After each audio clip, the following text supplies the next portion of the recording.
Yep. All right. So, in a flash of light and a whole lot of time dilation, a fully formed universe will appear. Boom! Yeah, that's my special effect for this intro, and I've done that a few times more. And yes, it's getting old. It's just peekaboo. Here I am. There I'm not. Whatever. Yep. All right. So we're videoing. We're gonna get this video going and starting off with a game of peekaboo as we flash into existence. There we go. The video's running. According to that, it looks like it's working. It looks like this thing's running. And I'm going to put away this card now, which I no longer need to be holding on to, because my intro, which has become me just playing peekaboo with the camera, is now over and done with. And yeah, which was originally a joking reference to some of the videos that I have started up with either a flying car or the universe flashing into existence. And yeah, it doesn't matter. It doesn't matter. I'm going to talk about something. I'm going to ramble on about Stan Lee versus Bill Maher. Oh, yeah. Yeah. Yep. Because that was something that was talked about. I thought it was interesting. On this phone here somewhere I have the article so I can bring it up and comment on what Bill Maher said, because Bill Maher decided to be really classy and attack Stan Lee after he died, which I'm fine with that. If Bill Maher was attacking a jackass for being a jackass right after he died, it's like, yeah, go for it, dude. I mean, but he attacked Stan Lee, and he did it in the most absurdly. It's too stupid for me to really think of it as obnoxious, because that's basically what it was. It was stupid. A beloved creator like Stan Lee and Bill Maher. Well, I'll get into the article in a minute, but Bill Maher basically made a jackass of himself. And you might think, well, there's somebody that talks about science fiction, video games, comics, stuff like that on the internet. He's probably gonna mock Bill Maher for insulting Stan Lee, because Stan Lee is a beloved comic book creator and one of the most, probably the most important or at least famous name in comic books is Stan Lee. I'm probably coming from the perspective thinking that Stan Lee's a personal hero of mine, so I want to talk about this because he was attacked by Bill Maher. And while, yeah, Bill Maher was a complete jackass, and I have more respect for Stan Lee than Bill Maher, at least in recent years, technically, historically speaking, Bill Maher was more of a personal hero to me than Stan Lee was. Throughout time and history, though the last few years, not so much. So, as much as this is a bit about Bill Maher versus Stan Lee in that incredibly obnoxiously stupid post that Bill Maher had made, as much as it kind of is that, even more so, this is kind of me rambling on about the degradation and deterioration of Bill Maher. And I as far as I can tell, it's like Trump hysteria turned into full-blown Trump derangement syndrome. I mean, that actually was around the time I found Bill Maher went straight down the toilet. And I'm not telling people not to criticize Trump. There's lots of reasons for that. But there's also full-blown Trump derangement syndrome where people don't even know what they're talking about. Or maybe they do and they're just running a insane hype wave. I don't know, but Bill Maher was actually somebody I used to respect. So, anyway, I'm going to bring up this article on my phone here, and something about Vice Industry tokens being. Yeah, okay. Somebody liked my comment on an anti-tracker video. That's cool. All right, but that's not what I'm looking for. Where the hell was I going on this thing? All right. Anyway, all right. Bringing up the article. All right, I think I tapped to the right. All right, and I want to go in here. All right, where is it? All right. Ah, yeah, I believe it was titled Adulting. This is what Bill Maher wrote. And perhaps I'll make some comments along the way before I go into the full rant, but this is a special kind of stupid, and it's still loading. It's still loading. Come on, come on, come on. Oh, of course. That thing right there that I'm talking into is probably using up all the bandwidth on my crappy internet connection. So it's like, I can't even load a text article. I love you, Bella Light. You're such a wonderful service. Oh, and your prices are so great too. And the air is dry. The air gets dry. My lips bug me. My eyes bug me. My eyes aren't doing too bad today, but I'm going to be stretching my lips a lot. Yeah.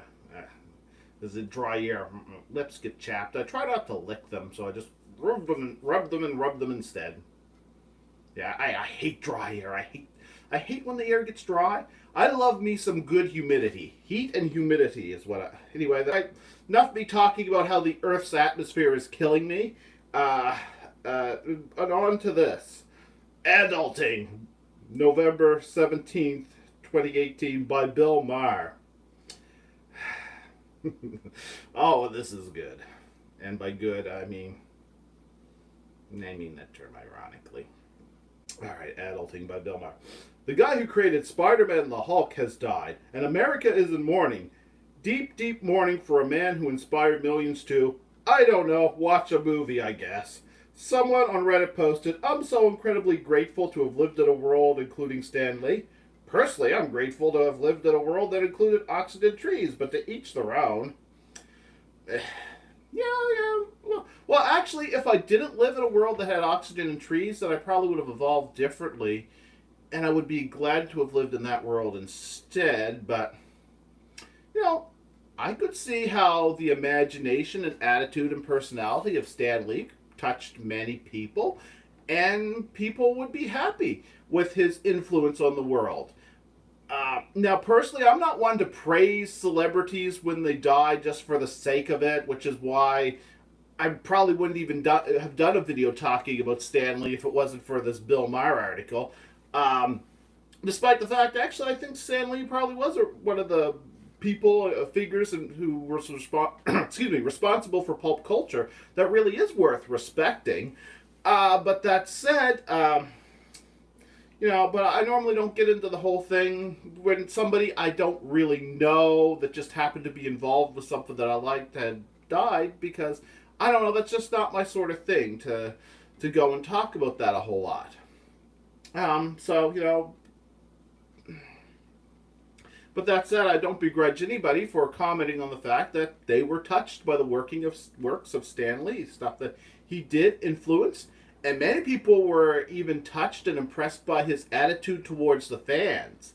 Stan Lee, I remember I don't remember the exact quote, but he stated something about that he used to feel embarrassed to be writing silly comic books, silly cartoon funny books. I don't know how he worded it exactly, but he used to feel kind of embarrassed by his job. But as he got on and did it more, and people talked to him about how they were touched by his work, inspired by his work, how they enjoyed his amusing little stories, that he started to feel proud about what he has done. He wasn't really somebody that was arrogant or full of himself. He was somebody who legitimately liked what he did. Perhaps at one time maybe even felt a little embarrassed by the fact, people used to have an attitude about comics and cartoons as just silly kid stuff, which actually wasn't what they were when they were originally created. But then they get kind of branded as such as time went on, and then they get branded as adult material again. But anyway, beside the point. But anyway, yeah, he seemed to be somebody who was legitimately touched by the love the fans had for him, and he seemed to legitimately love the stuff he created. And I gotta kind of respect that. I gotta be kind of happy that this world has had people like Stan Lee in it. And my face is itchy, my nose is itchy, and the Earth's atmosphere is drying me out.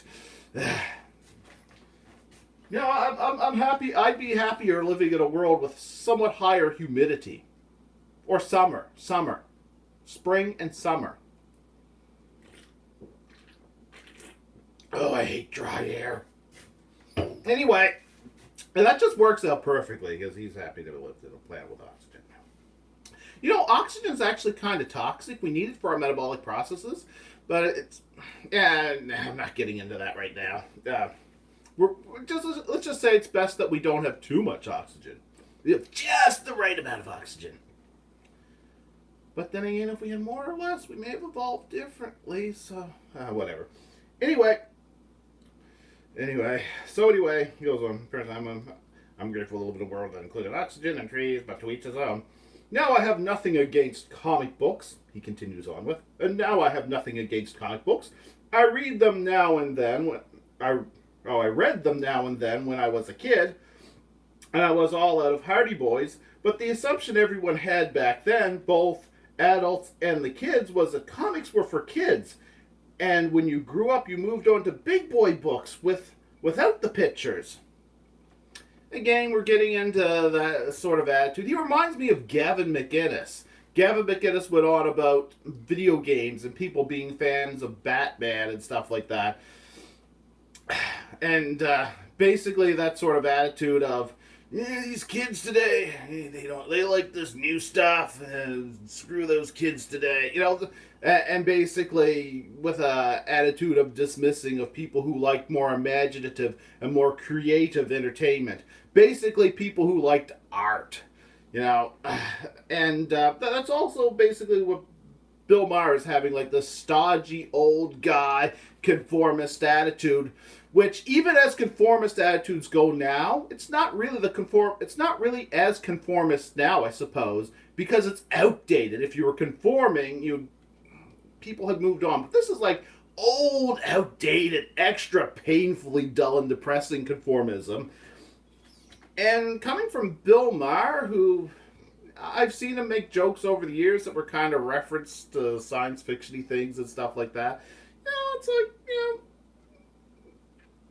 kind of, I wouldn't say depressing, but just kind of, Bill Maher's not probably in the best place he could possibly be mentally. He's become that old guy, just, oh, you kids today, you damn dirty Trump voters. He's become basically that, He's basically saying, when I was a kid, this stuff was considered for kids. Then when other people grew up, they decided they still liked it. It's not incredibly impressive, but books without pictures. I guess that wouldn't include the encyclopedia anyway. If people were to talk about, very adult books, books that are considered intellectual and so forth, you could think of stuff like Shakespeare. It's not like that would deal with otherworldly being, witches and spells, and goofy old kings and royalty fighting over vengeance and such. Oh, wait, no, it does.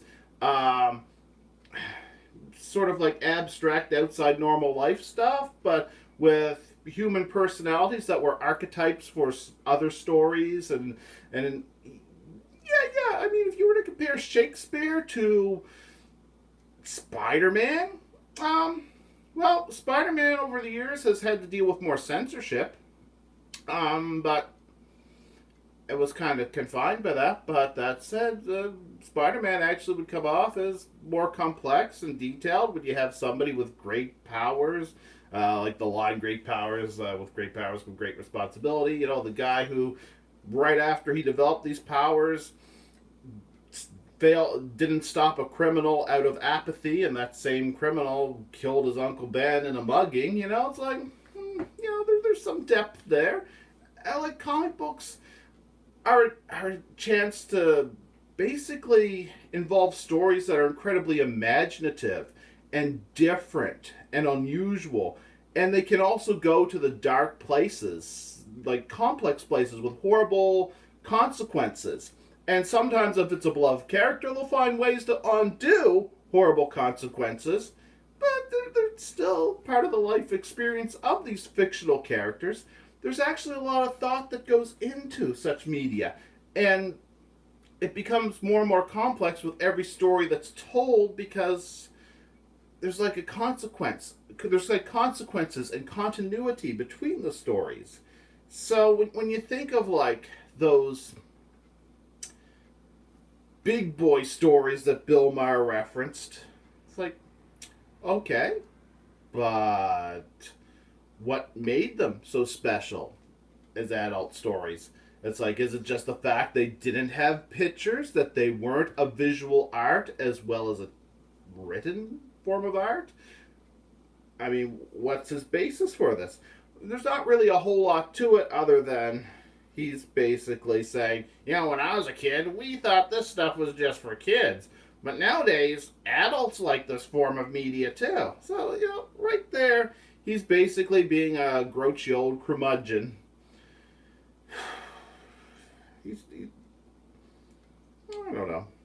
You kind of should feel sorry for him. I knew there was a friend of mine. I hung around with him on again, off again. Like more, like there's certain times when I hung around with him more than others.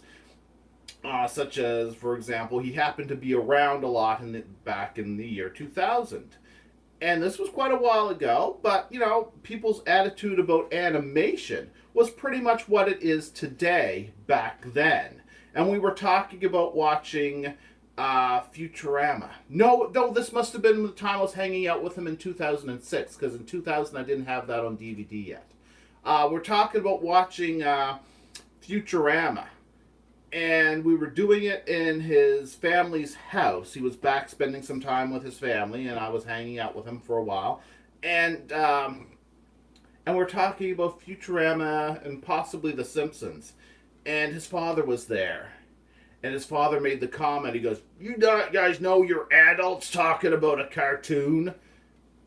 And I just kind of like looked at him, and I kind of felt sorry for the old guy. Like, he had like this old-fashioned stereotype that cartoons were for kids. It's something that was probably beaten into his mind. Therefore, he couldn't enjoy them. And he was like one of those old curmudgeons that, "I can't enjoy this because my generation made me dislike it. What are these stupid young people doing talking about it?" And I kind of felt sorry for him, because it was kind of pathetic on his part. It was no harm to us. I mean, we just went on talking about whatever, I was like, but Bill Maher reminds me of that in this. He's got this attitude that, well, when I was a kid, adults and kids thought this was just for kids. Yeah, well, the generation before you probably didn't necessarily have that attitude. In fact, they started to fight to make it treated as more of a kid's thing. And they came out with the Comics Code Authority, and they started worrying that kids having access to these funny books and magazines would turn them into delinquents, and they started censoring shit and stuff like that, which was a problem in and of itself, the absurd censorship that went on in the past. But there's nothing really impressive about his statement. In fact, it starts right off with him just being an old curmudgeon. Bill Maher has become the angry old guy yelling, "You kids, stop letting your frisbee land on my lawn. I don't want your frisbee landing on my lawn, you dirty kids." Yeah. But anyway, Bill Maher goes on to say, "But then 20 years or so ago, something happened. Adults decided they didn't have to give up kid stuff. And so they pretended comic books were actually sophisticated literature. And because America has over 4,500 colleges, which means we need more professors than we have smart people, some dumb people got to be professors by writing theses with titles like Otherness and Heterodoxy in the Silver Surfer. And now when adults are forced to do grown-up things like buy auto insurance, they call it adulting and act like it's some giant struggle." Now this part here is an extra special sign of how out of touch Bill Maher is. Actually, things like comic books, Star Trek often are debated in colleges because they often have complex themes and underlying thoughts, concepts. Philosophical issues are often discussed in such media. I can't speak for the otherness and heterodoxy in the Silver Surfer thesis, but even if that one is completely crazy, and it probably is bad, but even if that one is, if it's even real, He might have just made it up out of nowhere. But if it is real, probably a bad thesis. But maybe not. I have no idea. That doesn't change the fact that this is media, art, thoughts, things that can be analyzed philosophically. But he goes on to talk about adults are forced to do grown-up things like buy auto insurance. They call it adulting and act like it's some giant struggle. Now, to me and a lot of other people living in various Western nations of this current economy, buying adult insurance, or for that matter, licensing a vehicle, because I actually right now have to go get my vehicle license, to get the license renewed every 2 years. The license run up, and I have to go do that, which is why I've the last time I went somewhere, I borrowed a vehicle because I didn't get around to licensing my vehicle. Now the question is, did I not do it because it was a hard task that adults have to do? Not exactly. But was it a struggle why I didn't get it done this week? Which is kind of perfect that worked out that way, though. No, the reason why I didn't do it this week is because, after I bought groceries, I didn't have enough money for it. And the economy is going down the tubes all the time. That's why people complain about things like getting auto insurance and for that, or in my case, licensing a vehicle. Like, that's why people complain about that stuff as if it's tough. Is because sometimes it's actually hard to calculate out enough money. Sometimes in this shitty economy, this global economy, sometimes it sucks, and unless you're one of the people that already had a lot of money, you're not always getting ahead. In fact, as many people point out, the economy is constantly making it harder for people to get ahead and making it so more and more people are getting behind. In fact, Bill Maher, back when his brain was still working, did a real great piece where he discussed how back in the 50s or 60s, people, the number one employer was General Motors. And people, they weren't making $50 an hour, but in the money of the time, it was the equivalent after inflation today. If you were to calculate for the inflation today, would basically be making like $50 a day in today's money, because there's been a lot of inflation which devalued the currency. So it's like, if $10 was, equal to $50 now, actually it's probably $5 back then is probably worth $50 now. I'd have to do the math, I'm not sure. But if you were to adjust for inflation, people back then were making the equivalent of, in the biggest employer in his nation, the United States, General Motors, most people working there were making the equivalent to making $50 a day today. And now it's Walmart, and I forget what it was, but it might have been less than $10. It might have been around $10. But now that the number one employer was Walmart, it was a ton less when you consider the difference of inflation now and then. And he did a great, I wouldn't necessarily say it's an article because it was spoken, but he did a great monologue about that. And then talked about how the owners of Walmart were talking about, I think they bought a piece of art or put up a statue or some crap like that. I forget the details. It's been a long time since I saw. But he discussed about how they were talking about giving back to the people, that they were so successful and they wanted to give back to the people. And his comment was, why don't you raise wages, nitwit, if you actually want to give back to the people? Which was a point. The economy is screwed. And a lot more people talk about things like buying groceries and getting auto insurance like it's a big chore. Because it's a big chore to try and put aside this much money. It's like, it's like the comment about a lot of senior citizens have to decide. Do they want to buy food or the medication they need? Food or medicine? Hard choice. I mean, you need the food to live, but then again, without the medication, you might not live either. The economy sucks. That's why so many people talk about buying things like auto insurance like it's a big deal. It's like, and when you think about it, Bill Maher, after Bernie Sanders was kind of out of the race, Bill Maher went on about how Hillary Clinton wasn't much better, or wasn't much different, I should say. Like he admitted Bernie Sanders was the better choice, and he said, well, when it comes to like most of the things, most of the issues that are voted on in Congress or whatever, in the when it actually comes time to vote on the issues, Hillary Clinton and Bernie Sanders voted the same more times than not. And it's like, yeah, but not on the important issues, not on the stuff like involving war or the economy, not on stuff like whether or not the economy is sold out to corporations that make it harder for people to get ahead. No, and all that stuff that really screws people over, they were polar opposites. And Bill Maher promoted a warmonger who would willingly sell out the economy, health, and well-being of her own nation to please the people who give her the best bribe money, the big businesses that were allowed to get out of control and ruin the system.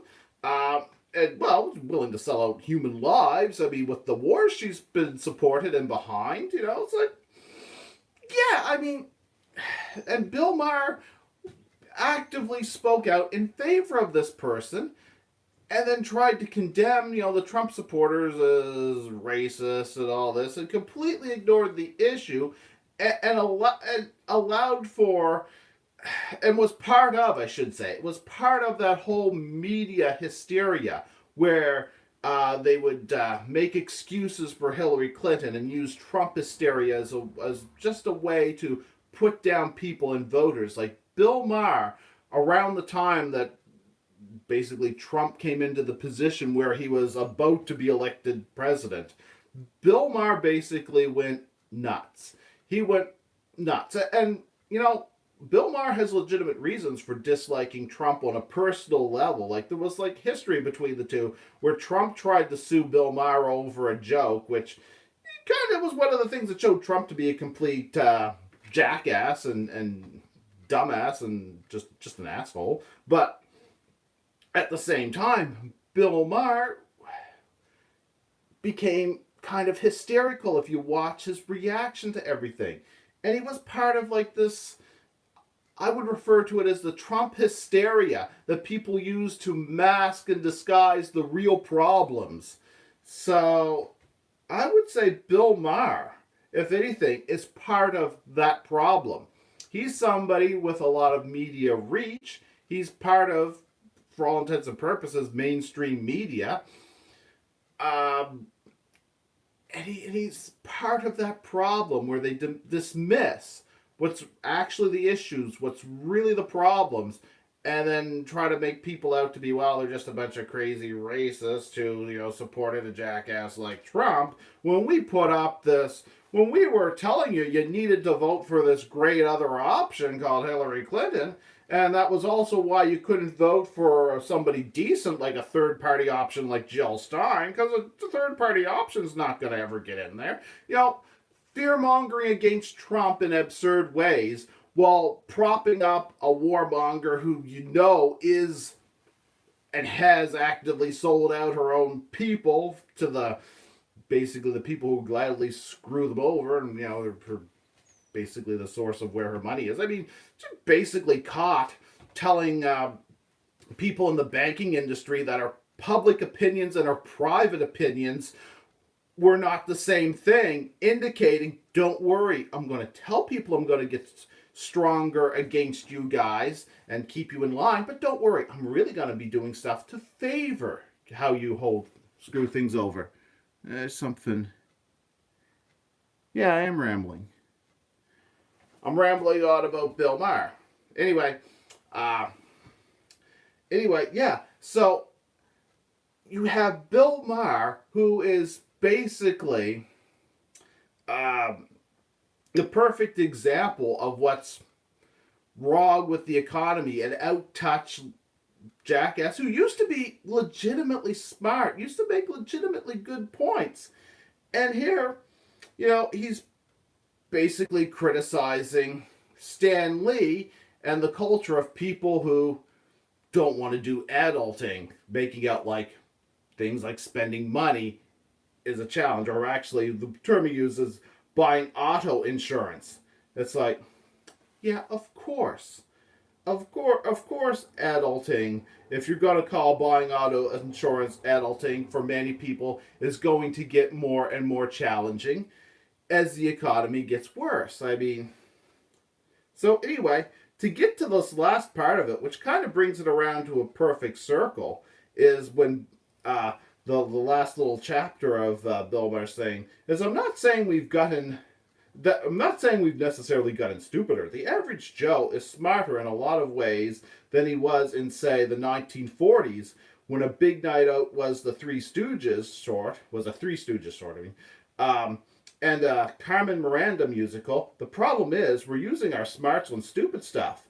I don't think it's a huge stretch to suggest that Donald Trump could only get elected in a country that thinks comic books are important. And that was the end of it. He brought it all around to a little bit of good old Trump hysteria, which ultimately, starting at the start of it, he managed to blame, ultimately, or at least claim, Stan Lee having a role in the election of Donald Trump. Yeah. That's his final line. I don't think it's a huge stretch to suggest that Donald Trump could only get it elected in a country that thinks comic books are important. That's his last line. This from the guy whose absurd Trump hysteria probably did more to help Trump than to harm Trump. It's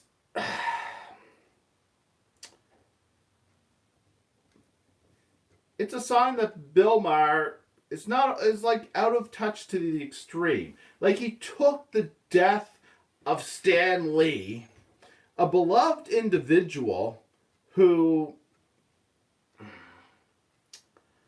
well, beloved by many, and an individual who actually seemed to have a true love of his fans too. If you look at like interviews he has given, like there wasn't really a whole lot about Stan Lee that ever came off as particularly disrespectful, or arrogant. He was a very imaginative individual who seemed to love what he did. And Bill Maher basically made an article attacking people, talking about their love for Stan Lee, and bringing it around to say only Trump could get elected in this world. When I would say it's like, Bill Maher would have more to do with Trump getting elected than Stan Lee. Because Bill Maher was known for that absurd Trump hysteria. Now, I used to really like Bill Maher.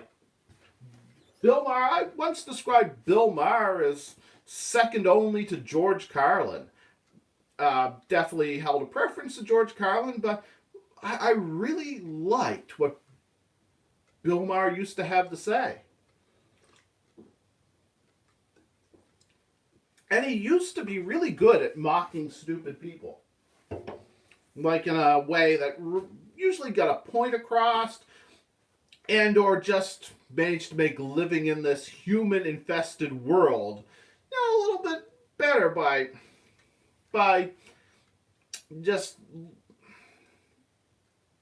by the way he worded his opinions. Not as good as George Carlin did. George Carlin definitely had an almost musical way of cursing about life on Earth that made living in this miserable world, more enjoyable. I mean, it was one great George Carlin comment about what was in one of his longer rants, but just where he said, "Imagine how stupid the average person is." That think, which is an response. Just think of the average person you meet in an average day when you have to go out and deal with a lot of people. Just think of how dumb the average person is. Now stop and think to yourself, half the people are stupider than that. Like, yeah. I mean, that's an interesting thought that makes dealing with this stupid world a fair bit better. Bill Maher, I remember, there was a great line where he had commented on about how there was, I forget the name of the movie, but I remember him just discussing this movie that had a bunch of kids laying down in the middle of the road in the movie. And some people decide to emulate that in real life, and they get hit by cars. And he was like, people were like, you got to ban the movie. It's like, no, there's nothing wrong with the movie. Those people were idiots, which is true. There was a lot of things Bill Maher said that I really liked and respected. One of my favorites was, and this was actually the one that decided I'd probably, unless he said something really, really exceptionally stupid that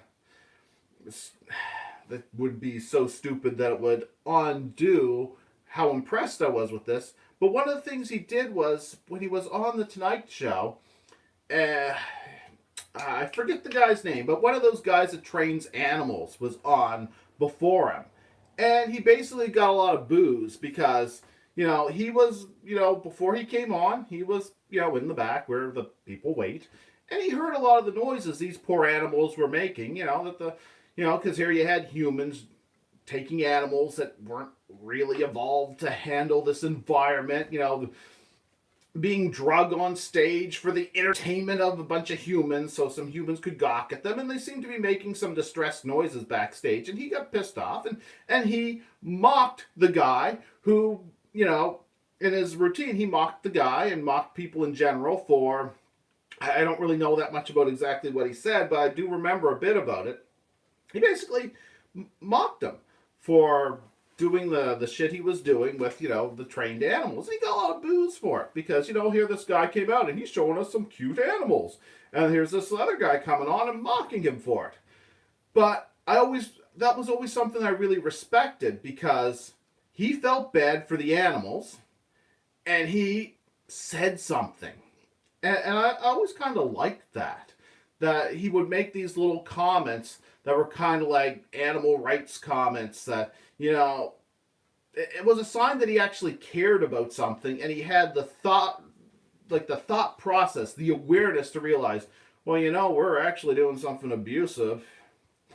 And he was willing to occasionally take boos and complaints for doing so. And I that was something that made me respect Bill Maher. But then again, the Bill Maher of back then doesn't seem to be the same Bill Maher we have today. In fact, on similar issues, he seemed to get a little bit weaker and different. Such as when Bill Maher, how long ago was this one? I think it was around the same time. I think it was back in the politically incorrect days. It might have actually been the same episode where he discussed that. He had people on the panel, and he said, and he actually had, there was 4 people there. I think one of them was one of those animal trainer guys. And he posed the question,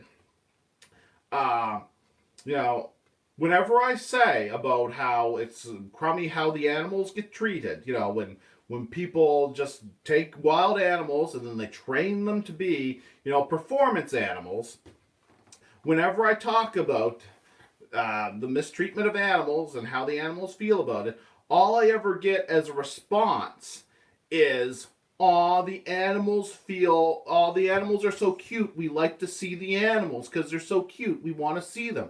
But I never get any legitimate response that has anything to actually do about the animals' well-being. And I remember watching that years ago, and I actually saw somebody repost it onto the internet under the title, Bill Maher losing an argument on animal rights badly. Except he didn't lose the argument because after he made that comment that the only reason people ever give him for it, for why it's good to bring the animals on those shows and do that to animals, was that people go on about it's like, oh, well, the animals are so cute, we like to see them. Because when he said that, that's basically the only response he got. Was people talking about, oh, well, we like to see the animals. It's like, yeah, it's not a convincing argument. It says nothing about how well the animals are treated, whether this is good for animals, whether or not. It's just, humans gawking at animals. And that's all the people had was like this ongoing, comments on, but the animals are cute. We want to see the animals. So technically he didn't lose the argument. He was saying that was the best argument people ever give him. And, to him, that wasn't remotely convincing of anything. So he was exactly right. That's the response that he got to that statement, which again was, absurdly selfish because, oh, well, we like to see it because it's cute. I think there was one other comment where somebody said, that's like, well, do you know how well these animals are treated?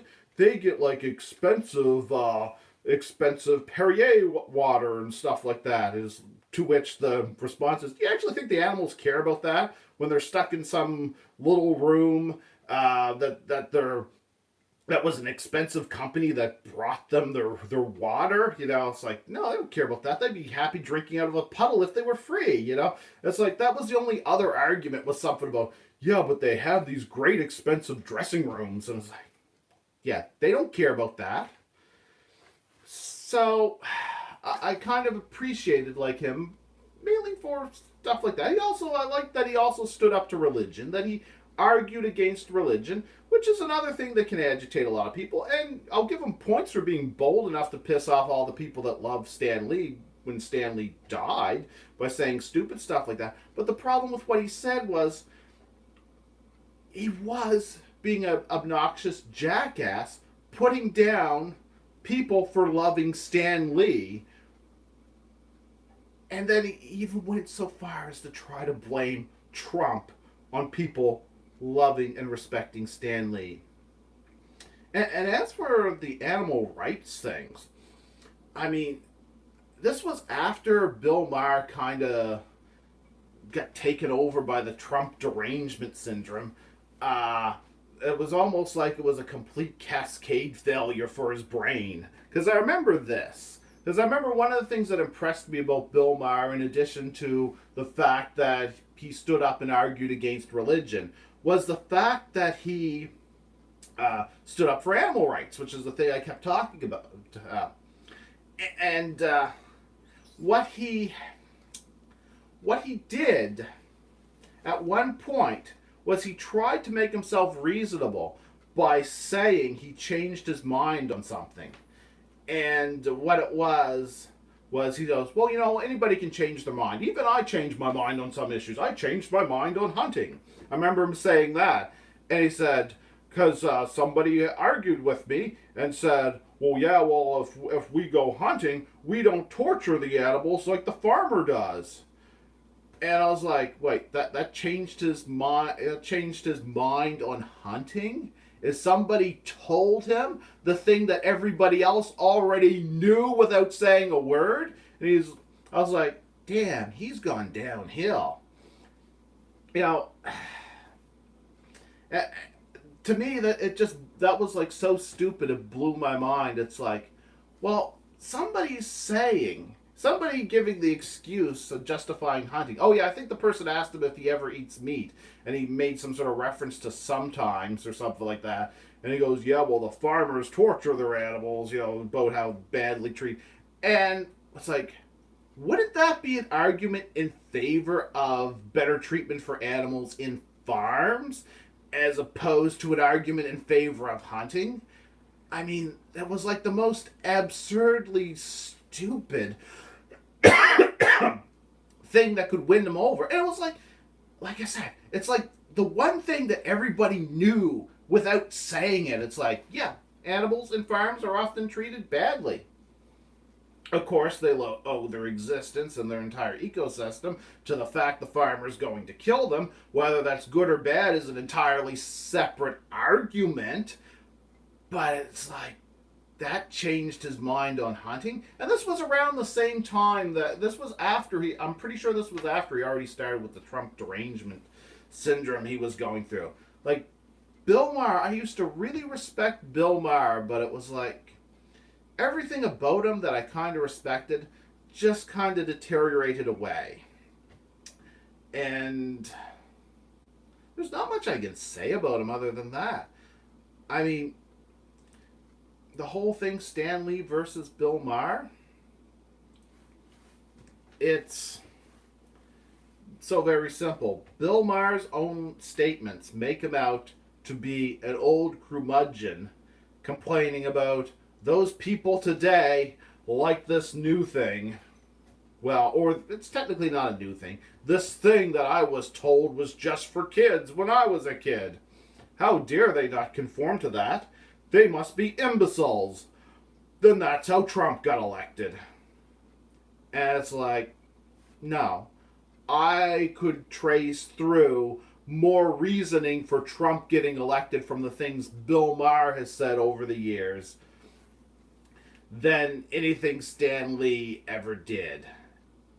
It's sad and absurd that Bill Maher has gone downhill to that point. Because, like I said, I considered him to be second only to George Carlin. And, that's fine. Uh, that's fine that unfortunately, George Carlin's dead, just like Stan Lee. I mean, that happens after so much time.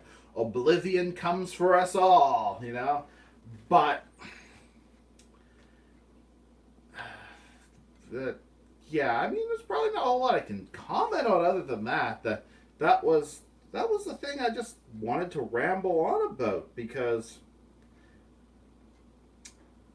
that was something that a lot of people were talking about, and I wanted to give my own thoughts. And it's like, Bill Maher's article about Stan Lee is so bad, so out of touch, that if you look at what Bill Maher has been saying over the years, when he ends this, basically blaming the culture that respects and loves Stan Lee, blaming them for Trump, it's like, no, you can find more reasons to blame Bill Maher for Trump than Stan Lee. I mean, he actually kind of reminds me a bit of Gavin McInnes. Remember Gavin McInnes? Know of Gavin McInnes? Now there's a real jackass. How many years ago was that? Was it 2 or 3 years ago? Gavin McInnes had published a video for the Rebel Media. He was proud of video game culture for fending off social justice warriors, specifically feminists, who were basically trying to slander video games as sexist and whatever. It was some absurd shit. And it was basically the Anita Sarkeesian group of feminists, which, if you know the name of Anita Sarkeesian, then you immediately know the jackasses, who were basically misrepresenting and attacking video games and video game culture and all that stuff. And he was commenting on how video game fans, gamers, did a good job of basically fending off the social justice warriors of the culture war. The video game fans seem to have won the arguments against the social justice warriors, and he was disappointed in his own group, conservatives, for not doing the same thing, and largely because it was less than half, actually. It was probably 1/8 about him saying that it was good that video game culture had fended off the social justice warriors, and then the rest of it was just him talking about how video game culture was crummy and shitty and he didn't like it. Basically, he was talking about how when he was a kid, somebody that was a Star Wars fan, if they were as old as 12 or a little bit older, it was like, oh, that poor bastard still likes that. He was basically talking about people that like imaginative things. Basically, he was anti-art. He actually literally made some references about why fiction was bad or disapproving of fiction in general. So this is somebody that was basically anti-art and talking about the people who liked video games and comic books, looking down upon them, because when he was a kid, it was strongly established in him that they were inferior to him, that those poor, pathetic bastards, So, after he did that, that was one of the first things I saw him actually, an actual video of his. I shouldn't say an article. I've read and seen much more of him since then. But that was, I think, the first time I actually seen him in a video discussing something. And it was, like, amusingly bad. he was the old curmudgeon, basically saying, "Oh, you young kids today, you better not let your frisbee land in my yard. If your ball lands in my yard, I'm gonna keep it and I'm gonna throw it out. You nasty kids today." He's basically a new version of that. Just the old guy going, "I don't get what these kids today like about those video games." That was him. It seems as though Bill Maher has become that. Bill Maher's sense of humor is no longer what it used to be. His sense of fun, reality, all these things are not what they used to be. And it's kind of reminding me of Gavin McInnes. And when it comes to jackassery, Gavin McInnes, right from the start, when I first saw anything to do with Gavin McInnes, he came off as a jackass. And when I saw more and more of Gavin McInnes, he continued to come off as a jackass. And while I didn't follow everything he did, probably because I don't actually like him, it was just something that became newsworthy that caught my attention. As you learn more about him and you discover he was like the founder of the Proud Boys and other bullshit like that, it's like, as jackasses go, he has not underachieved. He's not an underachiever when it comes to jackassery. Now, I don't know if Bill Maher will ever become as much of a jackass as Gavin McInnes is, but he's on his way. He's on his way. I mean,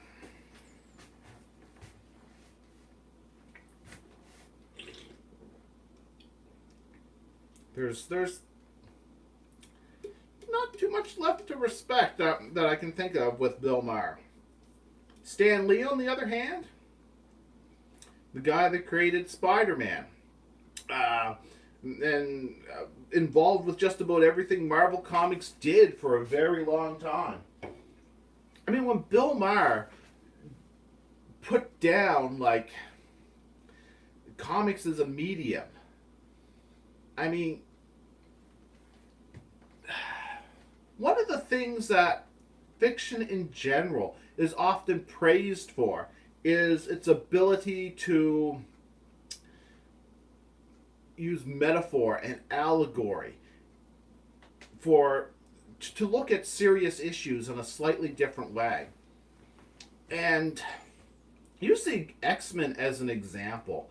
The X-Men were largely, when they started, a massive metaphor for racism and dealing with intolerance, xenophobia, and racism, and then to a degree homophobia and such things. The X-Men were largely a metaphor for that. Mentioning Spider-Man, one of the most important things in Spider-Man's origin isn't just that he gets bitten by the radioactive spider, but the death of his Uncle Ben, which leads him to feel remorse for not stopping a criminal when he could have, and making him realize that if he's apathetic over certain things, that worse things it can come back as a worse thing to bite him in the ass later.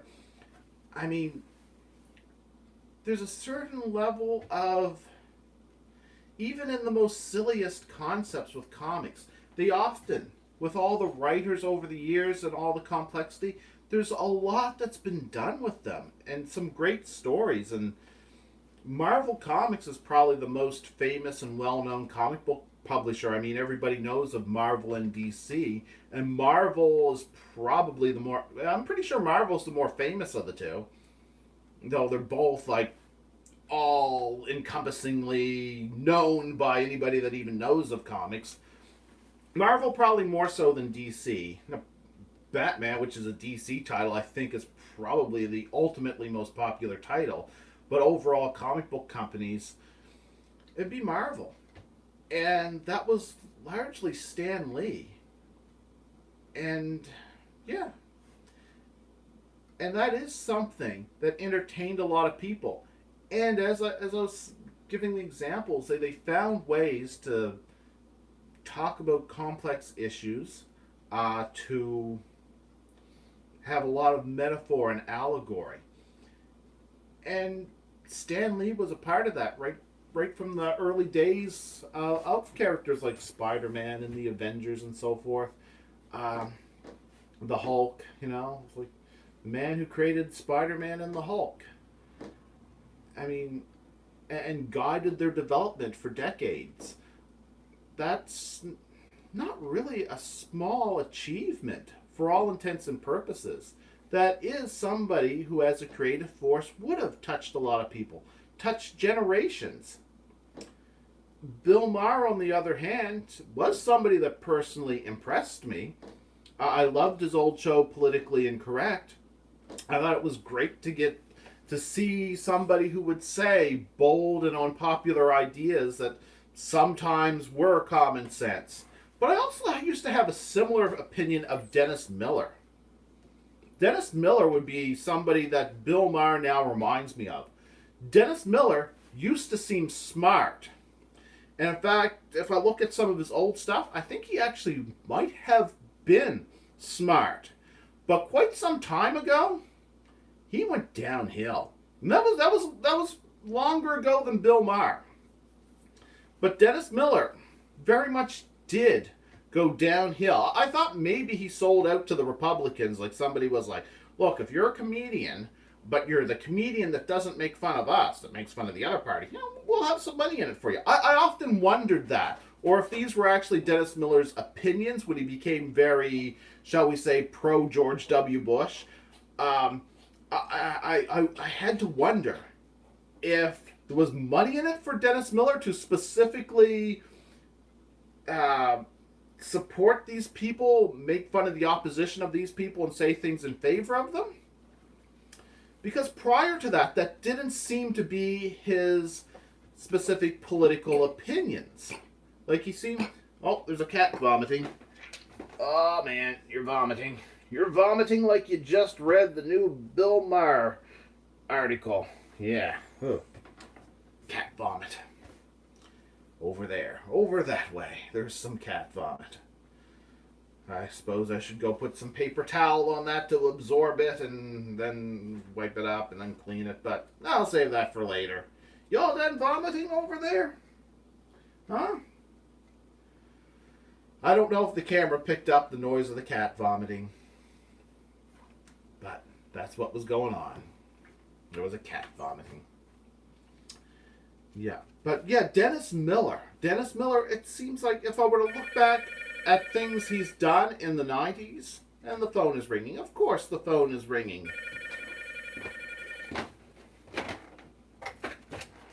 Hello?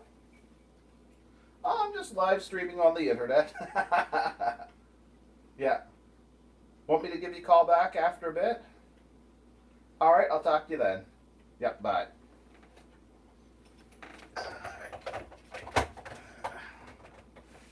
Yeah, that was just a phone call from Holger. Yeah, I'll call Holger back later. Yeah. Dennis Miller had a point where he went from seeming smart to being politically insane. And also, when that happened, in general, he didn't seem as smart. It was like he underwent a bad case of brainal leakage. It's like his brain just diarrheaed out all the stupidity that it possibly could, and Dennis Miller was never the same again. All we get from Dennis Miller now is verbal diarrhea from his brainal leakage. Bill Maher, who I actually know did an excellent job of making fun of stupid people, has become one of the stupid people. And it seemed to line up with Trump derangement syndrome. And now, personally, at first, I felt it was just perhaps a personal failing in him, because I know he hates Trump. He personally hated Trump. Back when Trump was doing that stupid bullshit about, we need to see Obama's birth records, which it's not like that's something that anybody else ever would have said. oh wait, Hillary Clinton had already said it, and the Republicans were going on about it, and then Trump publicly said it, and then Trump becomes famous with it, and like a dumbass, he just keeps going with it. It's like, no, nobody cares about Obama's birth records. Shut up about it. Trump was like, well, we need to see Obama's birth records to prove he was born in this country, because that's a technicality that could get my political opposition booted out of power. Which, no, I mean, he was elected. Whatever effect it would have had. It would have been a scandal if it turned out he wasn't really born in the States. Well, we knew he was born in the States, and if he wasn't, that was far from the biggest issue. I mean, Ted Cruz was running for president of the United States since then, and he wasn't born in the United States, which I always thought, what? Maybe Ted Cruz was just so creepy and slimy, they just didn't want to tell him. It's like, well, Ted, you can't actually run for president of the United States. And no, I think I'll do it anyway. All right, do it. We don't care. We don't want to talk to you more on this issue. But, I mean, people joked about Trump being unelectable. I mean, he was running against Ted Cruz and then Hillary Clinton. It's like, his competition was the worst of the worst. I mean, oh my God. Wow, yeah, I just got distracted thinking about Ted Cruz now. That was bad. That was pathetic. I mean, the fact that Ted Cruz was second to Donald Trump for the Republican nomination for president of the United States, it's like that's one shitty system. Doesn't matter how bad Trump is. Competition was Ted Cruz and Hillary Clinton. It's like, yeah, that's got to give him a pretty good chance of getting in there. I remember Bill Maher once said that they were both horrible choices, but he preferred Ted Cruz. God damn. But yeah, anyway, I was saying about Bill Maher being deranged over Trump. But yeah, Bill Maher criticized Trump back when Trump was going on about Obama's birth records and wanting to see them and blah, blah, blah, whatever. Bill Maher made fun of Trump for that. He said that he wanted to see Trump's birth record, something to prove that his parents weren't an orange orangutan, or to prove that they were. I forget exactly how that joke was, but it was a good joke. It was a good joke, and making fun of Trump for the bullshit he was going on about. But in all fairness to Trump, being a buffoon, he was getting a lot of attention for what he was saying.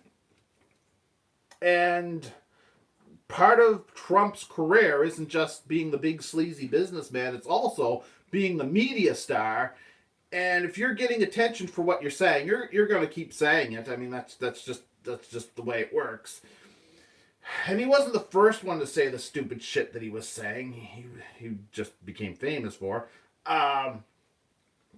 So anyway, when Bill Maher made fun of him for it, saying that,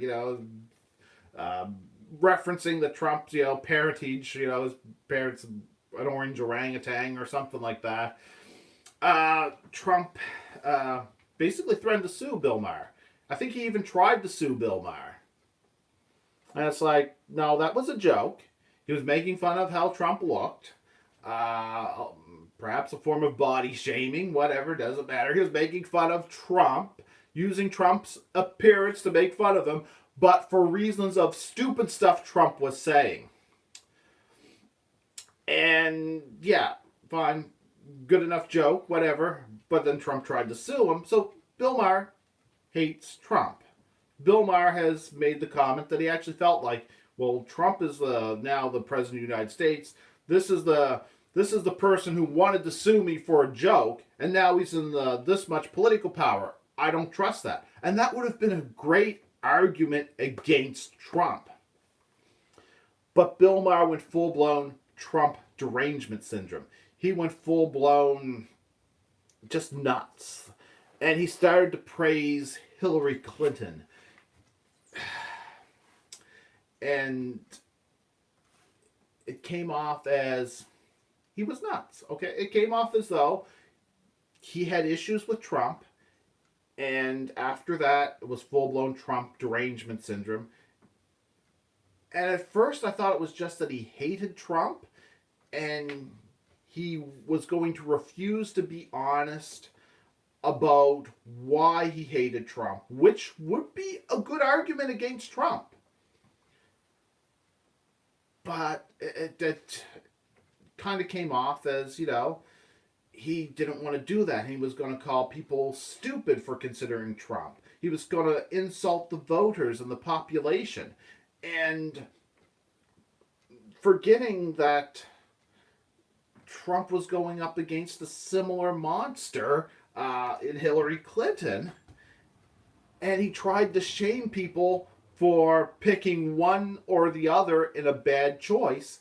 And that would have been a great time to start promoting third-party options, which might have solved, if they actually managed to get a third party into the debates and into a better position, that might actually help mitigate some of the more horrific aspects of their political system. And, with two horrible options, that would have been a great time for it. But all this Trump derangement syndrome that only Hillary Clinton could stop Trump. Anybody who stopped and looked at Hillary Clinton as a more scary option, as a lot of people in the Rust Belt would do, and many of the people in the Rust Belt who previously voted for Obama now decide to go with Trump. It's like Trump became the only option to fend off against Hillary Clinton. And that Trump hysteria was a part of that. And this little kitty cat, little kitty cat, it's so awkward. Meow. This little kitty cat's not feeling well. Okay, I'll put you down. What's wrong? You're not feeling well? Yeah, you vomited over there, and now what are you doing, huh? You didn't want to be picked up, so you're probably not feeling well, because sometimes you don't mind being picked up. Oh, you like being petted. You just don't feel like being picked up? Well, you're purring now. Probably worried to try to trim your toenails again. You don't want that, no. But anyway, I suppose I rambled on about Bill Maher enough for now. And poor little kitty cats. Not feeling well. But you're purring when I started petting you. Petting the cat. When you don't want to be picked up. Yeah. I think sometimes when she gets picked up, she worries, oh no, they're going to trim my toenails and I hate it when they do that. Oh, now she's eating some cat food. Excuse me. Yep, now she's eating some cat food. So she's refilling her stomach after vomiting over there. So yeah, that was what I wanted to ramble on about in this rather efficient way of, It's like, now I don't have to worry about storage space on the recording device. Very efficient, very lazy, very efficient. No editing, just ramble on whatever comes into my mind at the moment. And that's about it. That's about it that I have to say for now. On the whole, that whole Bill Maher article titled Adulting, basically criticizing people for discussing how they were touched by Stan Lee, how they liked and respected Stan Lee, someone who legitimately deserves respect. Being criticized by Bill Maher, someone whom I used to respect, but as far as I'm concerned, spent the last few years making sure that he earned enough disrespect to mitigate some of the things I thought, I'll respect that guy forever now. That's what I went thought. It's like, yeah, he'll probably say some stupid stuff over the years, but, the way he stood up for animal rights, and then on top of that, as a nice bonus, the way he stood up and mocked religion, I'll probably respect him forever. But it's like, nah, he's working real hard at earning disrespect. And like Dennis Miller, he seems to have passed a point where I don't know what happened to him, but he just doesn't seem intelligent. And I don't know if it's a lack of intelligence or just plain derangement and insanity. And now I feel like I got cat hair in my sinuses. Uh, yes, I'm blaming you, little cat down there. Uh, it's like I don't know if it's insanity or stupidity or a combination of which, but I mean, this isn't. This does not seem to be the same guy that mocked people for laying down in the street because they watched a movie where somebody did it, and it's like there's nothing wrong with the movie, just some stupid people did this. It's like he's just not this. He just doesn't seem like the same intelligent, with it person that has a concept of reason. He just doesn't seem rational anymore. I mean, when you blame the culture of people loving Stan Lee for the election of Donald Trump,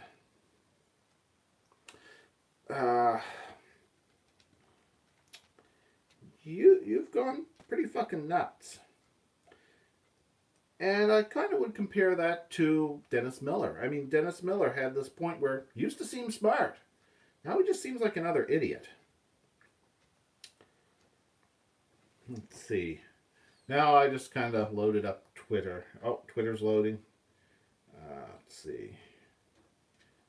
Yeah, at this point, I've worn out my argument, or worn out my subject. Oh, there's something by Xbox Japan. Don't sure what it is. That's one of the things that's new and interesting going on is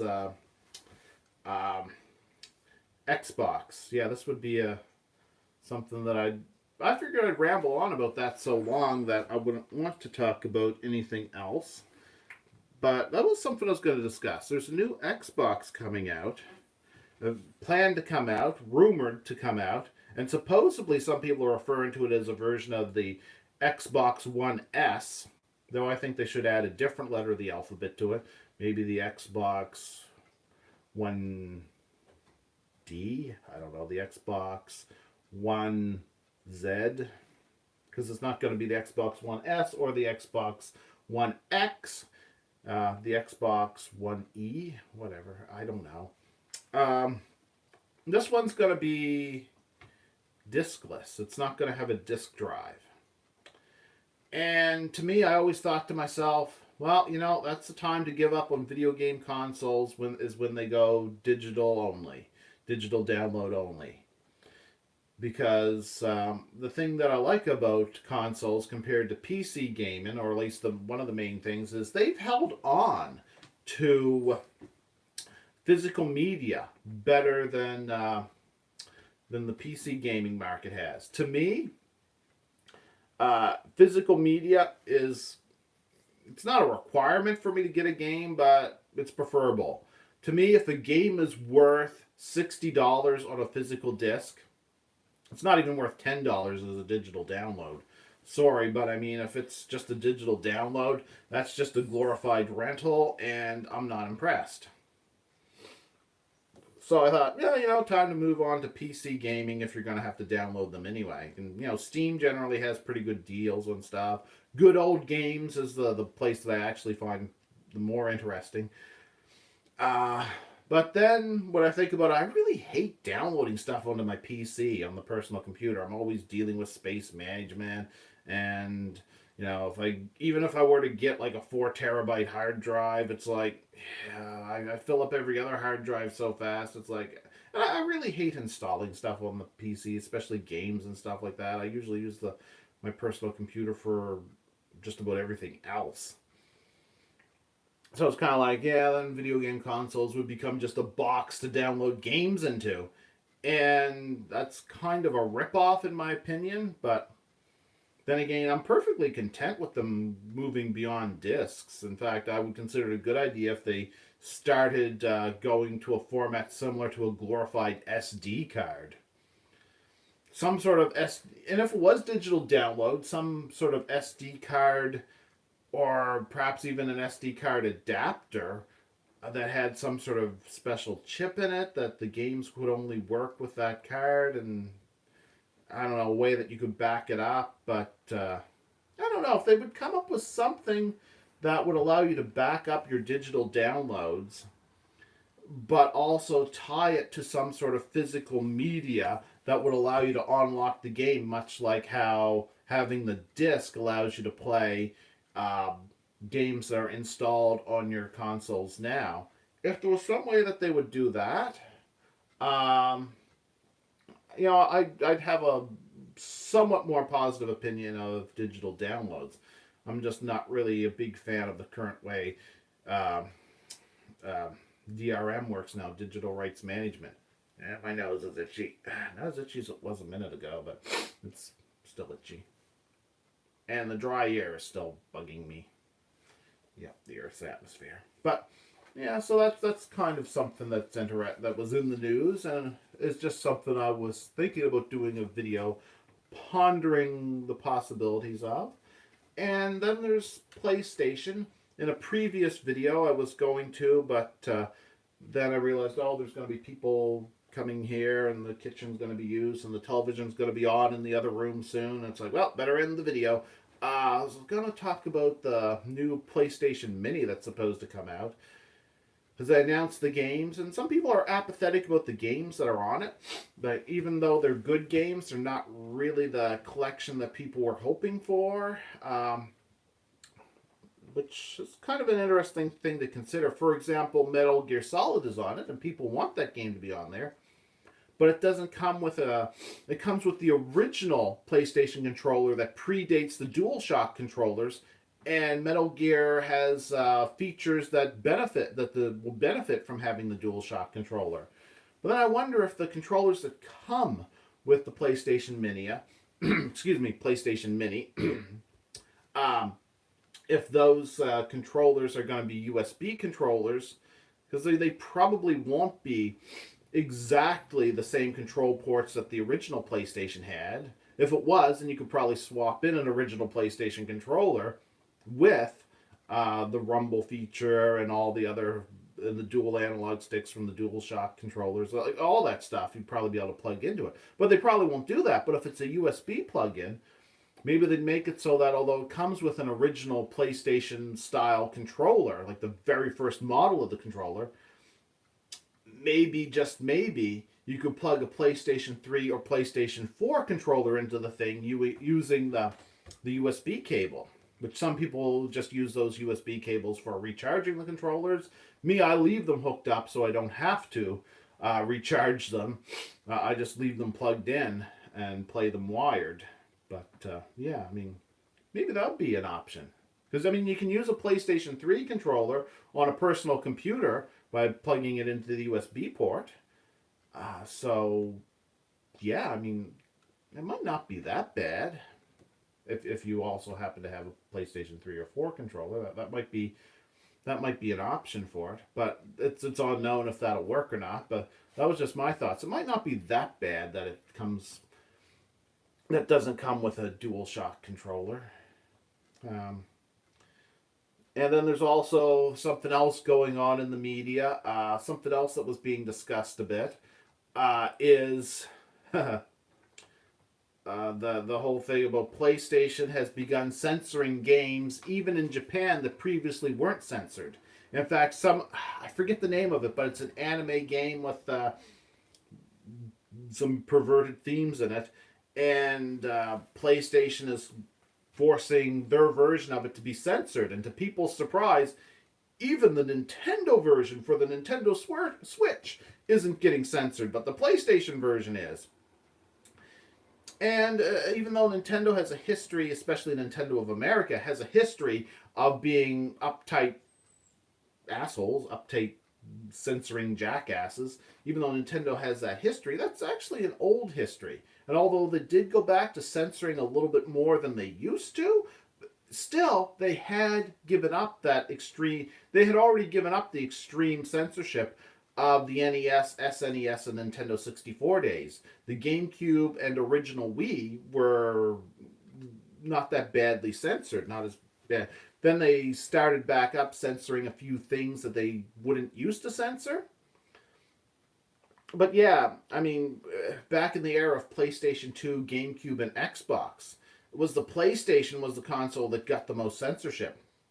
Just to use BMX XXX as an example, you wanted to either have the Xbox version or the GameCube version, not just because those systems usually play the games better, because they do usually play the games better, but also the PlayStation version or PlayStation 2 version technically was more censored, more heavily censored.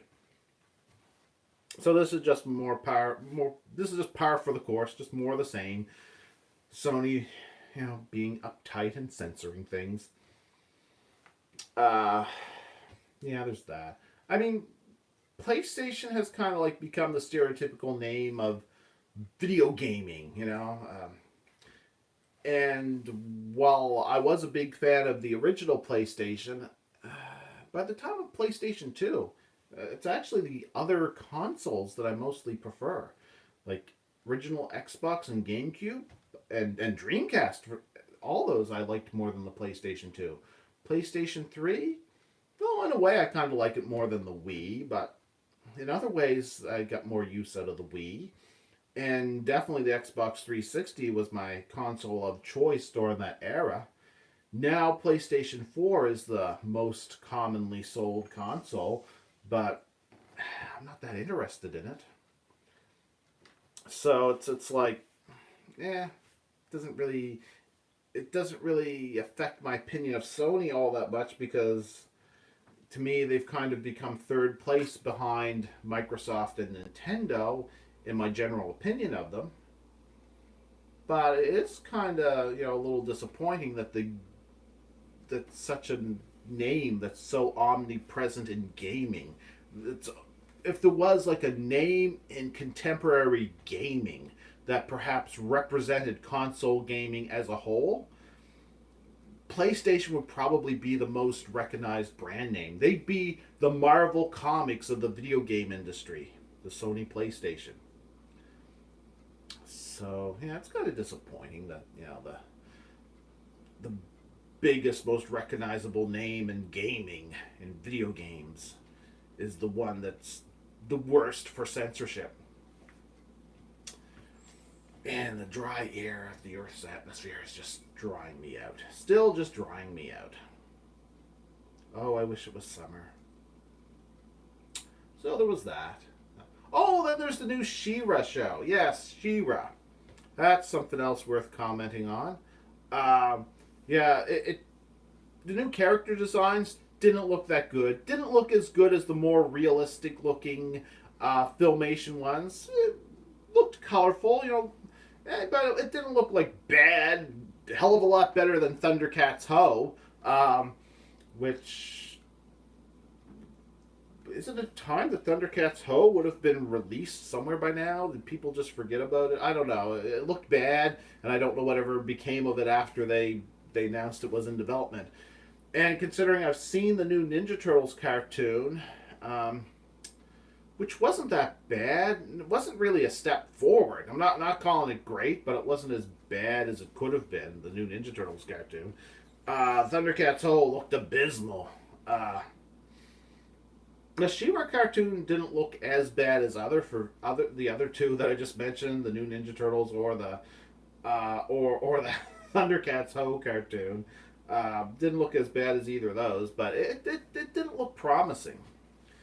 But I actually watched it. It was colorful. It was well detailed. And the first time I went to watch it, I watched most of the first episode, fell asleep, and then woke up in the last episode. And my response was, whatever, But I didn't see very much of it. And I'm not blaming the cartoon for me falling asleep. I actually was legitimately tired when I loaded it up on Netflix. And then the next time I went to watch it, it was, kind of late into the morning. And I was kind of tired, but I decided I'd watch an episode, and I fell asleep again. Actually, no, the second time I watched it, I think I would decide to watch a more controversial episode. You see, some people were calling it woke garbage, that it was absurdly written to entertain social justice warriors. And a lot of media that does that is pretty bad. And apparently there were some people praising it, but they were just the generic social justice warriors on the internet that praise that sort of thing and probably don't really watch it anyway. Anyway, so I decided to watch the episode that was being talked about the most, which supposedly was bold and daring for making it look like there was some sort of romantic connection between Adora, also known as She-Ra, and Catra.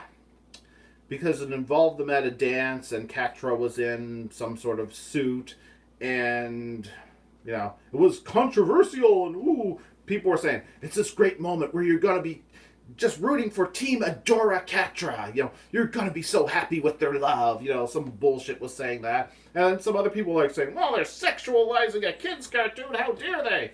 That's like, well, there has been romance in kids' cartoons before. And just by saying they were dancing together doesn't mean it's any more horrifically sexual than a heterosexual couple dancing. But anyway, so I watched it, and it was much to argue about nothing. It was like, it was so nothing special in the category of issues. It was just an okay episode of a cartoon that involves teenage drama and epic battles kind of mixed together. Because in this version, the characters are teenagers. And if this was sexual tension, if this was romantic, goddamn, some people have some disappointing relationships, because it basically involved, I think her name was Scorpia or Scorpio or Scorporella, I don't know. The woman whose thing is she's kind of looks like a scorpion, and Catra, who kind of looks cat-like. They discover there's some sort of ball being put on by a group that stayed neutral. Didn't say normal. None of it's normal. It's a weird reboot of She-Ra, which was an imperfect follow-up to Masters of the Universe. But anyway, you know, they decided to go to a ball that was some sort of event being put on by a group that's neutral between the Horde and the whatever they're called that fights against the Horde, the rebels and all that. But they're neutral. And anybody that goes there, they have to be neutral when they go there. And the group that's hosting it's neutral. Neutral. And both sides end up going there. And there's an ongoing theme because one of them, she wanted to go with Bo, but Bo already got a date because they're supposedly just platonic friends. Somebody else asked him, and, you know, there's like that old teenage bullshit drama going on with that crap, you know, and she's kind of jealous and upset, and she feels left out because Bo, he has gone off with some other woman, and, you know, but it wasn't really a betrayal because they didn't have a relationship, but she still feels upset, left out, and jealous. And she goes there with Adora, who's also She-Ra, and yeah, and when they go there, they have to they have to check all their weapons and all this stuff in a special place, and which makes Adora nervous because if she travels with her sword, so that she could turn into She-Ra if needed to, she has to be separated from the sword, and, you know, that comes up. And anyway, Catra decides to go there with Scorpio, because there's Scorpia, or whatever the hell she's called, because she can go there because she's technically classified as one of the princesses that's allowed to go to this place. And they decide to go screw stuff up for the Horde. And Catra, who used to be best friends with Adora, also wants to spite Adora and so forth, because Adora basically betrayed them when she went off with the rebels. And then they're all at that place. The big dance moment that supposedly was so romantic, so bold to show a couple of girls being romantically entangled, basically was Adora and her friends were following around Catra and the Scorpion Woman because they didn't trust them. And then the dance starts up when Adora is following Catra, and they dance for a second, basically looking angry at each other. Catra amused because she was deliberately distracting Adora Scorpia got away from everybody else, managed to abduct one of their friends, set up bombs all over the place, stole like mystical weapons, including the sword of protection, and then while She-Ra was dancing with Catra, she turns and dances with one of her friends who says somebody's missing, and then she's turning and dancing with another of her friends that said something else is gone or missing or something else is important. Then she turns back to Catra because she's supposed to be watching Catra. And then the closest thing that almost looked like something vaguely romantic is when Catra turns to her and they're dancing in front of each other, and Catra makes the comment that she got what she wanted. Which you could misinterpret it to say that what she wanted was to dance with Adora. But then explosions go off and she starts laughing. I had you distracted while what's-her-name set up everything. And they basically get off with, they take off with a hostage. They take off with the power sword. They take off with, everything. Power sword, protection, whatever her version of the sword is.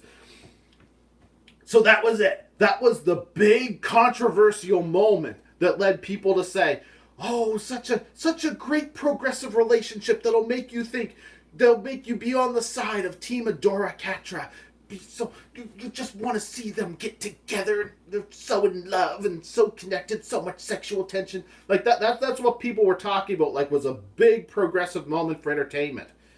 And no, they danced for a couple seconds because one of them was trying to keep an eye on the other one to keep them from causing trouble, and the other one was amused because she was keeping the other person distracted while her friend went and screwed everything up delightfully. Only one of them had to get away, had to escape and pull the stunt that needed to be stunt for the bad guys to win, and that's exactly what happened. Catra kept Adora distracted. It was, I mean, if that was all that romantic to anybody, I'm like, no, that was pretty lame. That was pretty weak. Well, the episode wasn't particularly bad. I wouldn't necessarily fault the episode as being horrible, but I would say that if they're trying to make out like that was like some sort of progressive moment of creating a bold new relationship between female characters, it's like, no, that was not. There was no sexual tension. There was no romance. It was just, they were just at a dance, and it's like, and then anybody who was reacting to it like, oh, well, they're sexualizing a kid's cartoon. It's like, no, they were at a dance. It's much to argue about nothing. The social justice warriors that wanted some sort of lesbian relationship to be on display in this episode, what's in this episode is basically nothing. Nothing. The people who are all upset, oh, they're sexualizing a kid's cartoon, oh, it's social justice nonsense. It's like, no, there's nothing in there. There's nothing in there. There's like, I mean, there's technically to a degree stuff that you could say is implied in there. There's stuff you could impose on it to assume is there. But this cartoon, it was like there was nothing particularly bold or unique about it in that way. That's not to call it a horrible episode. The writing could have been dumber. In fact, when I watched it, I didn't come away with the idea that it was necessarily badly written. It wasn't it wasn't the most amazing moment of video entertainment I've ever seen. But it wasn't horrible either. It wasn't as dumb as Star Trek Discovery or Star Wars Episodes 7 and 8. It wasn't as dumb as Star Trek 2009 or Star Trek Into Darkness. It wasn't like dumb like that. It just didn't do anything in particular to either be what some people would call a social justice warrior's agenda. It was pretty much nothing. I mean, nothing outstanding for anybody that's uptight about the idea of a girl-on-girl relationship. There's nothing for them to legitimately get upset about, unless they're upset about the fact there's a dance, and for a second, a couple characters that were female were dancing together in a no-touch dance. It wasn't even, there was like nothing to get excited about, nothing to argue about, nothing to say is like this bold sexual moment between two women. You're just going to realize that they're so in love. None of that. None of that. And if you take that, you could try to impose that on the show and take that away from it, but that episode, no.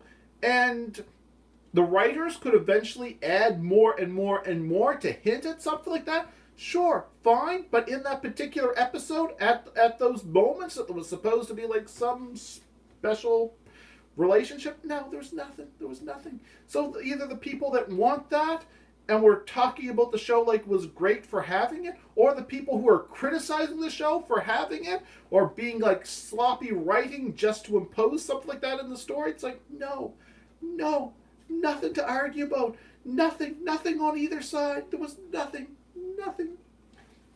And that's my thought on the show in general. Yeah. And then later I actually did get around to watching more of it just to have an opinion on it. And it's not the best reboot related to Masters of the Universe ever. Back in 2003, they did a really good reboot with Masters of the Universe. But that said, it wasn't really particularly horrible either. It just kind of was. And given the framework that they're working with, they could continue to make episodes, and it could be good or it could be bad. It could go either way. Right now, it's a neutral. It's a watchable neutral. It didn't leave me thinking, wow, this is the best thing ever. I gotta watch more. It didn't leave me thinking, wow, this is gonna be like this great progressive show that's gonna represent people who feel underrepresented. Didn't really feel like it would be doing that either. I didn't feel like it was some exaggerated social justice warrior's wet dream that's just exaggerated to sell a narrative, that a political narrative. Didn't feel like that either. And I didn't feel like it had anything that should really upset anybody who's really uptight and doesn't want adult content in a cartoon like that. I didn't feel like it had any of that. It was like watchable entertainment. And it didn't horrify me in how bad it was. But I haven't seen every episode. At least I haven't been awake for every episode yet.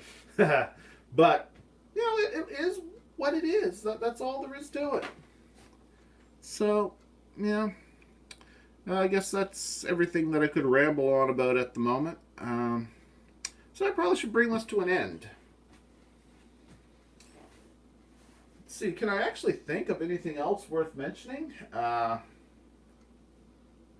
Let's see. You never know, I might go online and see something here. Alright, that's Twitter. Let's see. Oh, wait, somebody... Alright, somebody who often posts entertaining stuff.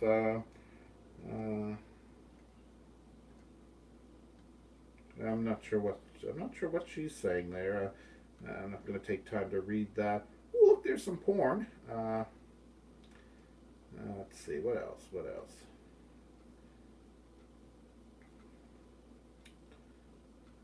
Okay.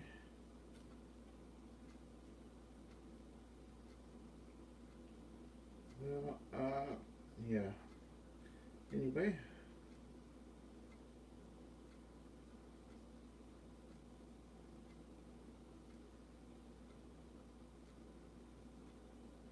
Okay, no, nothing standing out here.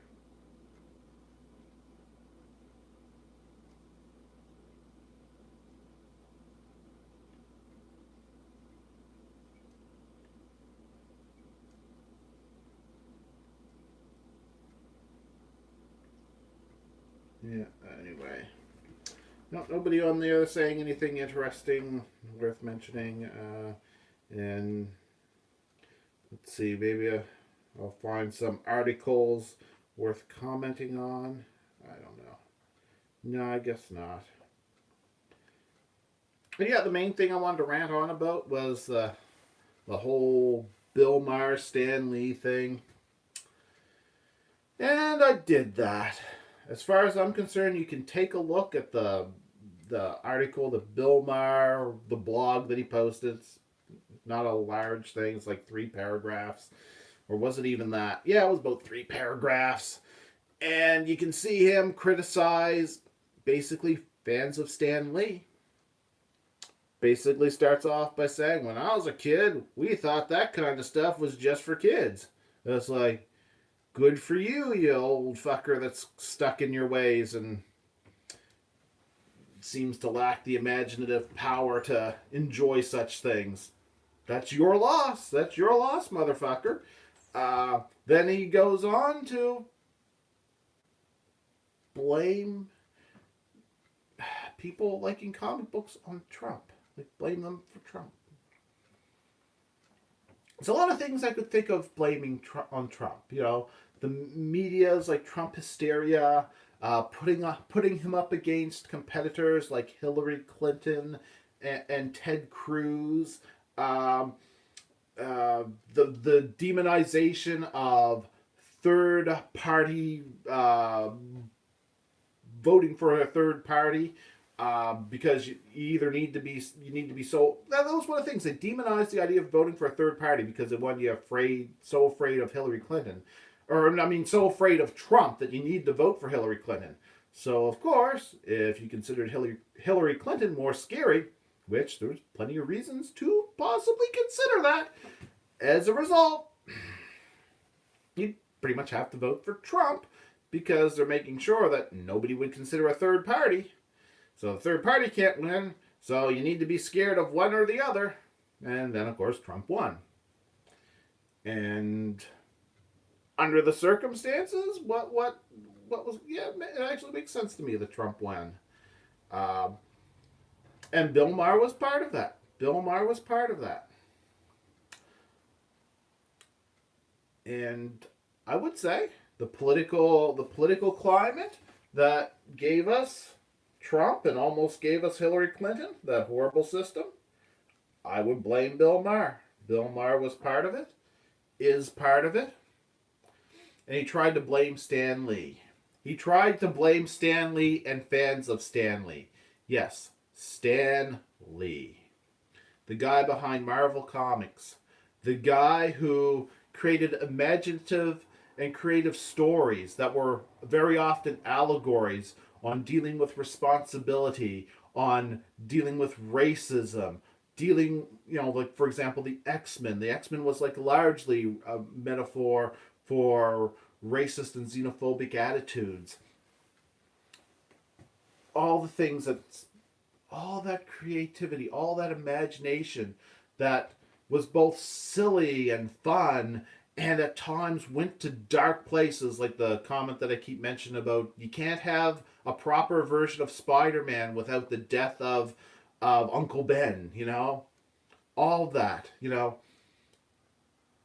all of that, that Stan Lee was behind, it's like, oh, and the idea of like taking that and then trying to blame a shitty political comment or shitty political condition on that imaginative individual that gave wonderful and thoughtful stories like that, and the people who would read, love, and enjoy those stories, and love and enjoy the individual who actively spoke positively and lovingly of his fans. The idea of, trying to turn that into something where you're blaming all that for the political climate that gave us Trump. Trying to condemn all that. And it's like, no, Bill Maher. You're part of the problem that made it either Trump or Clinton. You're the reason why Trump is where he is now.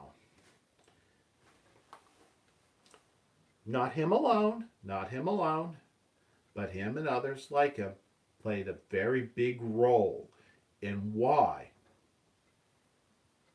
Trump is where he is now. And whether you like him or hate him, the Trump haters like Bill Maher, the ones who use nonsense and hysteria and exaggeration as their criticisms of him, were amongst those that made him where he is now. Didn't make him the man he is today, so I shouldn't say that they made him president. They made him. They got him where he is today.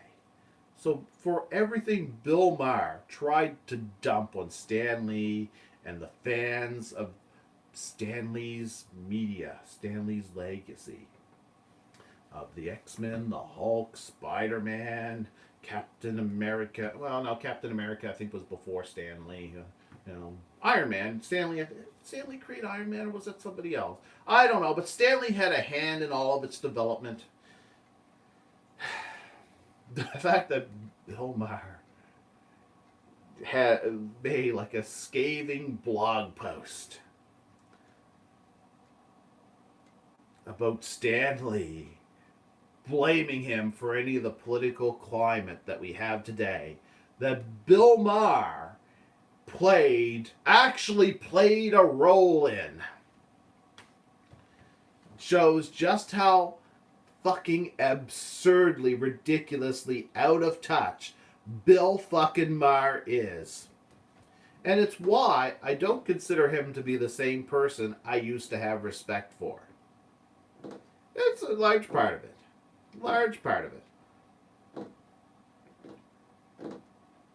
Yeah. So that's what I have to say for now. And I might as well end this. Might as well end this now. I told Holger I'd give him a call. I didn't ramble on as much as I thought I would.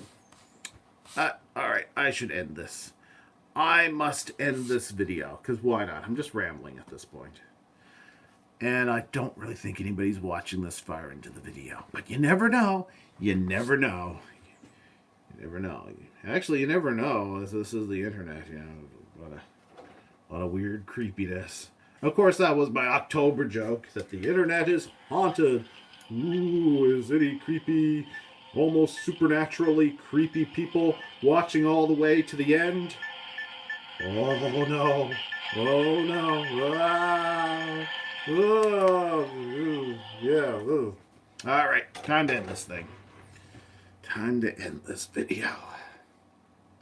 All right. I told Hogue I'd give him a call. Maybe I'll give him a call. Maybe I'll go play some Commodore 64 video games. I don't know. But I better call Holger first, because he called earlier and I told him I'd call him back. All right. Right there. No, I pressed the thing, but didn't end the video. All right. Oh, there it says it. Are you sure you want to stop streaming? I don't know. Do I? Yep. Okay. All right. Well, if you're watching this on YouTube and that's where I'm uploading it to, feel free to look for more of my videos. If this didn't bore you and turn you away, and probably, well, no, you probably didn't watch this long. But if I ever upload this anywhere else, and I know that if you don't turn off the option, both BitTube and BitChute tend to have autoplay at the end, so maybe you'll see something else. I don't know. I don't know where I'll upload this. Fun fact, at this moment, or at least the last time I checked, you can't upload to DLive. For some reason, they're having problems with that. I don't know. But anyway, this is time for me to end this YouTube video. And, yeah, so, all right, going to end this. And I'm talking about the fact I'm going to end this, and yet I still haven't ended this. And, all right, going to press the... No, didn't go. All right, press it again. Come on, end. End. God damn it.